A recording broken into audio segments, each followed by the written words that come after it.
So what do you think about deep learning in your mind? This is a cool picture I brought online. So what do you think? So in reality, that's what we did. We used some libraries from deep learning. We programmed the neural networks and trained it.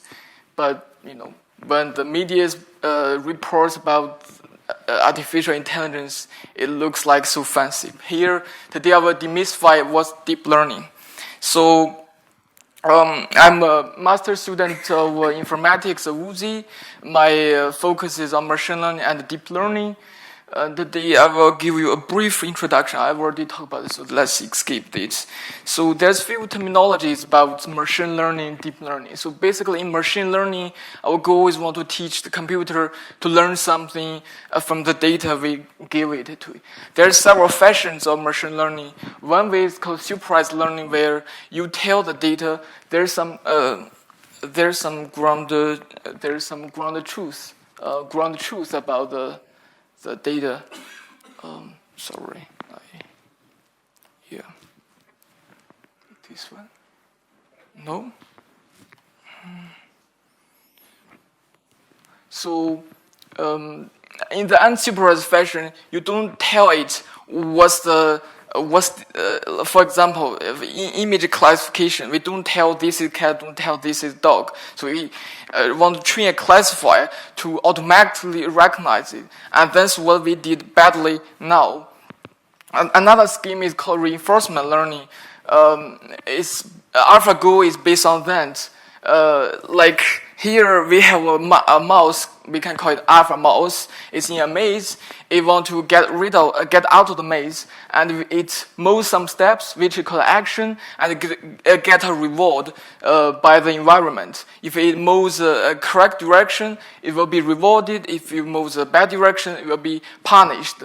And hopefully with this feedback or learning, it will eventually escape out. Deep learning basically currently, deep supervised learning works extremely well in face recognition, image understanding, video understanding, natural language processing, and it works also well on reinforcement learning like AlphaGo. It didn't work really well on supervised learning. It's just so hard. This is like our humans learning. And there's some inspirations of deep learning. Deep learning you can basically equal it to deep neural networks. In our human brain, we have about 100 billion neurons, and each neuron connects with others about in at most 1,000 connections. So you have like 1,000 trillion connections most. Our current biggest neural network is a million smaller than that. So, in comparison, how neurons transform information, they use some electrical signals transmit from these axons, and it can be inhibitory and excitatory.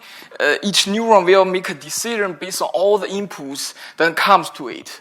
So, our artificial neurons want to simulate how a brain works, loosely speaking. It works, That's the beauty of artificial neural network. All models are wrong. It works. So if you look at the right picture there, this is how neural network looks like. It's not fancy, right? The circles are just represent the neurons on the left. The arrows are the connection between the neurons, and each arrow associated with number, which is called a V's. The neural network learns the knowledge which encoded in those V's. V's is like, if you make a comparison, it's like the electrical signals. And the beauty, the powerfulness of neural network is can learn the nonlinearity of the world. It can learn very complicated structural nonlinear data. And there's a few pioneers in this field dating back to 60s. Marvin Minsky, who is a MIT professor, unfortunately he died this January. He wrote a book at 68 called Perceptrons, which give a whole theories about perceptron, which is very simple neural network with linear activations like this, where you have a whole bunch of inputs and the weights are feeding into a neuron. The neuron will make a decision in a linear fashion. So it's just a dot product between the A's, the inputs and the weights, and make a decision. Minsk point out there's a fundamental limitation of this learning algorithm. It cannot learn a simple XOR function with single layer and takes a long time to train at that time. And this sort of leads to the winter of artificial intelligence. People thought this is not going to work, so they run away. And then in the 60s, there's a guy called Geoffrey Hinton. You might heard about him. He's recognized as the godfather of deep neural network. He studied psychology and deep neural networks at the University of Edinburgh in the 70s, and he kept doing research in artificial neural network since then. He published a seminal paper of learning represented by backpropagation, which is the algorithm we still use today for training a neural network. And it has hidden layers. You can have multiple layers in the neural networks. It greatly reduces the computation time, which linear depends on the number of neurons. And of course, at that time, it's 20 years later, computers much faster, so this leads to the spring of artificial intelligence. And there's another pioneer, which is Yann LeCun, the Facebook AI director now and the NYU professor. He's the main inventor of convolutional neural network. He did a postdoc in Geoffrey Hinton's lab at University of Toronto, and he devised a LeanNet file which he recognized hand digital with very low error rates at Bell's lab. It's kind of complicated to you, but the skills it has is just very simple. It's convolution and pooling. Basically, it works as a feature detectors on images, and I will briefly talk about what it works. So before going to convolution pooling, I will talk about why this convolutional neural network is so powerful. It's the engine behind the face recognizer. All the image understanding is based on this architecture. So it has two features. One is local connection. Imagine before neural networks, for example, I feed you 1,000 by 1,000 images, and you have 1 million hidden units. Each neurons connect with each pixel. So there's a 10 to the 12 different connections, which is too much. And the idea is for neural network to only recognize a small patch of the image instead of all of them. So this greatly reduced the number of parameters to 100 millions. But this is still cumbersome to train a neural network. And then another idea is weight sharing. So for each neuron, it connects to different parts of the images, but the weights are the same. So you don't need to learn extra weights. So when you have 100 different these kind of filters, like the black one, the green one, you have 100 filters. Each filter only connect to a 10 by 10 small patch. So totally you only have 10,000 parameters. This is feasible for computers to train and to learn something. There are two features of convolutional neural network, which one is convolution. Basically, you have 3 by 3 filters, and you slide over this image. You do this convolution operation, output some features. And we also need pooling because the output feature is still too big. Imagine this is 1,000 by 1,000 picture. This probably would be 900 something. So it's too big for a neural network to train. So the idea of pooling is you, for example, in max pooling case, you just get the max number out of this 2 by 2 small patch. The intuition is about you get some statistics, roughly statistics of a region, and hopefully you can learn some useful features. It turns out this is very powerful. Another parallel work at the same time is called spectral vector machine. You might have heard about it. It's so popular in the 90s, and it's pioneered by Webnikin, who is Soviet Union guy, worked at Bell's lab at that time.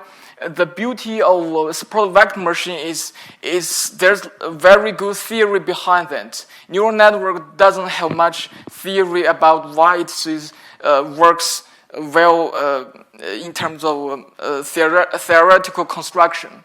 So a support vector machine, the idea is you want to classify these two groups of data. And the idea is you want to find a hyperplane, the line, that can maximize the margin as far as away from these two groups of data. And it can learn high-dimensional data where it's non-linear separable at a low dimension by this kernel mapping. So there's a bunch of theories, and it's easy to code and to start. Also, the data at that time is reasonably small, so support vector machine can handle it. It's in the comfort zone of support vector machine. And the neural network on the other side, even though it's good at modeling very complicated structures, but it didn't have much data, so it can overfit, which means it only learns the data it sees well. It didn't generate to the data it ANSI because less of data. And it can stop trapped at local minimum, so also it's hard to train. This sort of leads to another venture of neural network research. But there's still people who don't give up, who want to do research in this amazing field of artificial neural network. One parallel work at the same time is called recurrent neural nets, which is a simple neural network with a connection in the time domain. So you can model a time series data, you can model a language where this xt can be I am giving talks. So you can model languages sequentially like this way. And there's also problems illustrated in the seminal paper 1991 by Richter, who is a student at Juergen Schmiduhuber's lab, who is a director at Swiss Artificial Intelligence here in Lugano. And they prove that there's some gradient vanish problem if you want to train a recurrent neural network. Recurrent neural network is as powerful as convolutional neural network in various kinds of tasks. And later on, they developed a new architecture called long-term short memory neural network, which can solve this vanish gradient problem by this complicated gate control mechanism. So there's a demo here you might want to try. Basically, you type something, the recurrent neural network will generate you different fashions of writing. As recurrent neural network basically can compose music for you. It can generate stories for you as long as you train it with some structured data. You can try download some code online and play with it.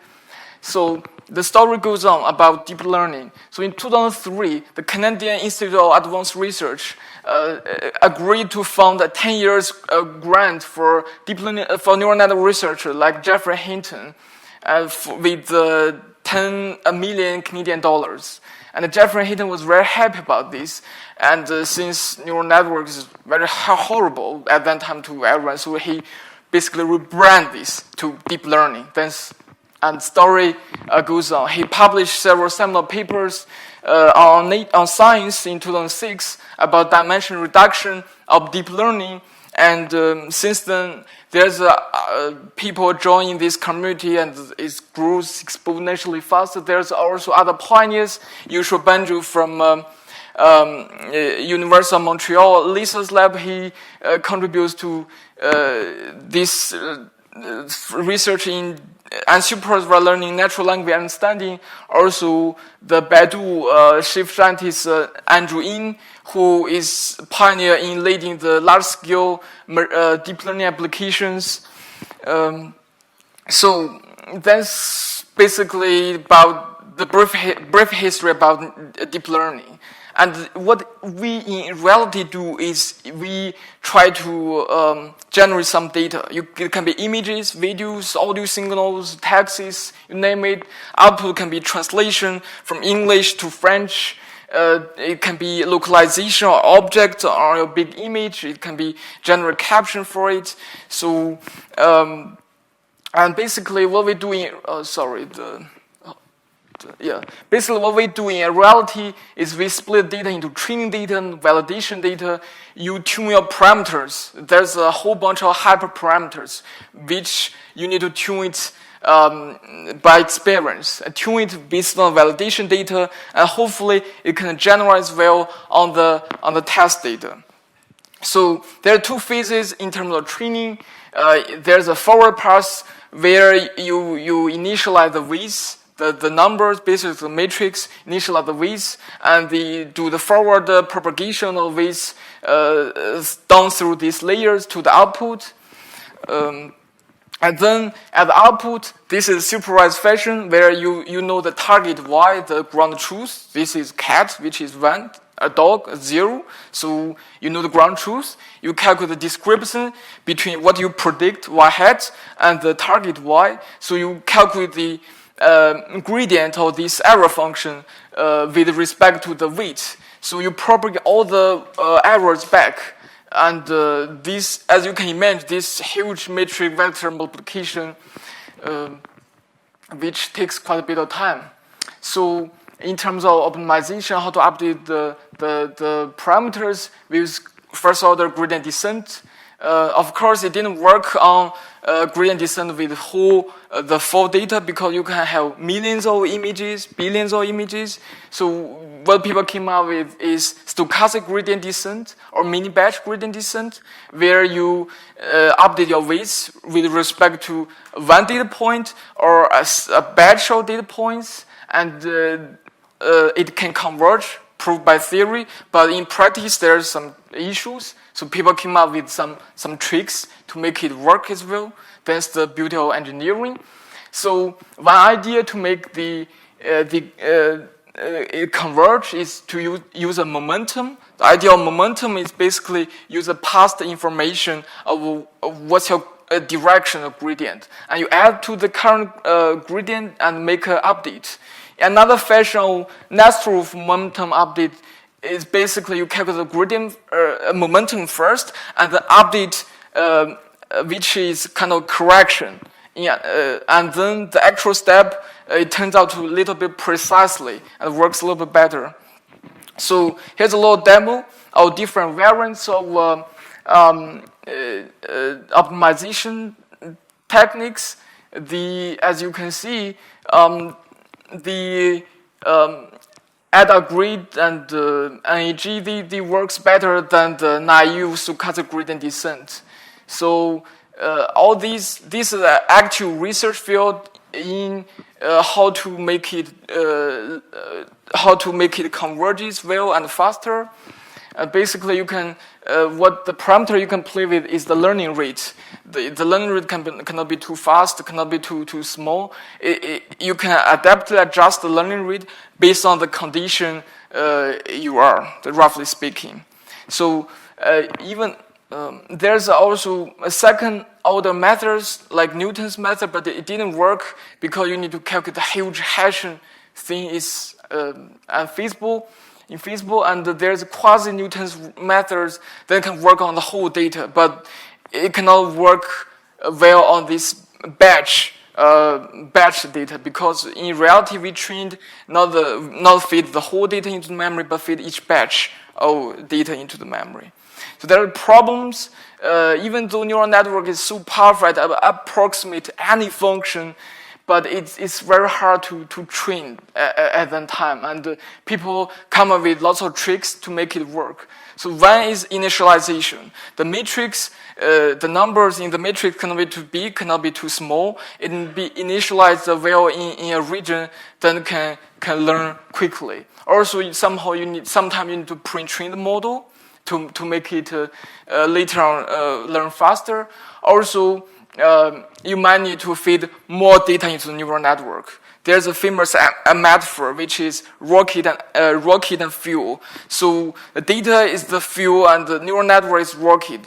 If you want to make your spacecraft move faster, you need to give it more data. Also, the more data means you need to have a big, complicated neural network architecture. You also need to accelerate with the GPUs because it's so it takes so long time to train the neural network, and parallelization on clusters. So the next topic would be you might be interested how big data and big computation powers rule in this deep learning area. So in the early decade of 2000, there's a program called Imagenet, which is a collection of well-labeled images with 100 different categories of objects. And people want to make it a benchmark of different people's method to advance the research. So here's the top 5 error rates, which is about give you 5 times to guess out of the 1,000 different categories. What's the error rate? And in 2012, with the introduction of convolutional neural network, the error drops substantially from 25% to 16%. In the computer science computer vision research, this is very, very big. It's very rare. And since after 2012, since the introduction by the convolutional neural network by Alex from Geoffrey Hinton's lab, every team at Google, Facebook, whatever, they use a convolutional neural network, just variants of them too. And currently we can reach 7%, which is very fantastic. To give you an idea how long it takes to train a big neural network on a large collection of data, on the 16-core Cylon CPUs, it takes more than a month. It's just basically undoable because you need to do experiments, not just run in time. You need to run it multiple times to optimize the structure and the hyperparameters to make it work. On the latest GTX, TTX, and accelerated with the CUDA DNA library, it just takes more than two or 3 days. So if you have multiple GPUs, you can move fast, and it turns out the deep learning community is using the power HPC. So there's several parallelization schemes in training neural networks. One is called data parallelization.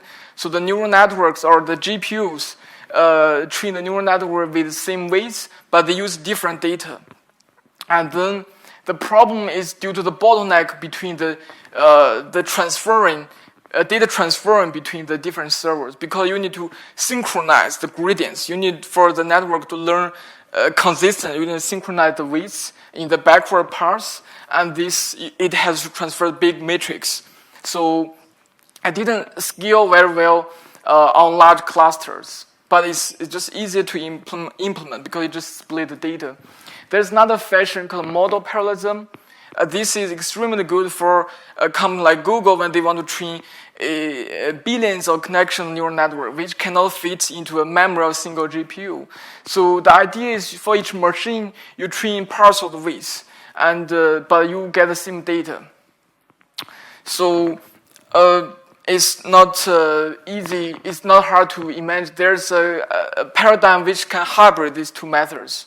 So the guy who introduced convolutional neural network in 2012 published a seminal paper about how to parallelize this convolutional neural on a GPU cluster. So remember, we have these convolutional neural layers where 90% or more than 90% of the computation is done in these convolutional layers. So we want to do data parallelization on this computational heavy parts, and then later on we have these fully connected layers which have more than 90% of weights of the whole neural network. So we want to do the model parallelization. And together, it achieves 6 times a speed up out of 8 GPUs. The slowdown is because of the latency issues in communications. So, AlphaGo. Yeah, last week you probably watched or read, posts about AlphaGo was released at all. So it turns out AlphaGo, the distributed version of AlphaGo uses thousands of different CPUs and hundreds of GPU clusters, and amazing engineers who studied both Go and machine learning for a long time and implement this system, make it work. In the afternoon, I will talk briefly why AlphaGo is smart and it can truly thinking like us. So basically, to summarize, the way it works is you feed it big data. It has all the collection of human Go players plane maps and also 30 million different modes, and it has huge computation powers. Also, Go as a game is complete. Both players know each other's strategy. The goal is clear, and so deep learning technologies can work well on this. Yeah, I think I will finish here. Thanks for attention.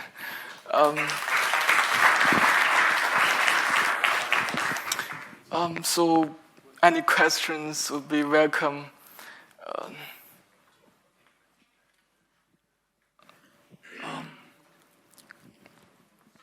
Yeah, just a quick question. If you are at the evening event tomorrow, but because I think I need some alcohol to get more questions going, I would like to employ this for log data, and I think that might be natural, but isn't the problem that it's kind of black magic, that you cannot deterministically say what's going on in the deep neural network, because you train it, and after you trained it, you do not know why the outcome is what the outcome is? That's what I'm going to talk about in the afternoon. Basically, for example, in the face recognition, you can realize what you learned in different layers. For example, in the hidden layer, in the first hidden layer, you learned the basic edge.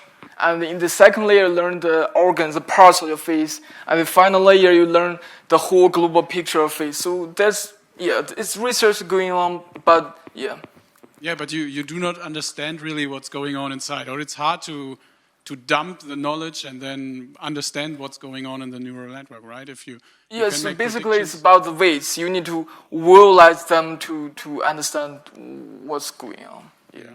Yeah, okay. So you're at the evening event tomorrow?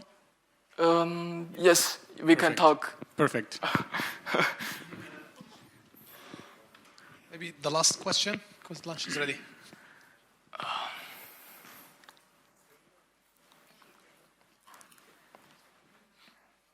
Hello. What do you think is the most challenging part computationally of the whole deep learning process? Is it computational bound, more on communication? And what is the most you think is the most challenging part? Most challenging part, if you work work on for machines. Thanks. If you work on a single GPU cluster, it's very easy because you just do the whole matrix multiplication part on GPU. But if you work on a big GPU cluster, so far there's no there's no supercomputing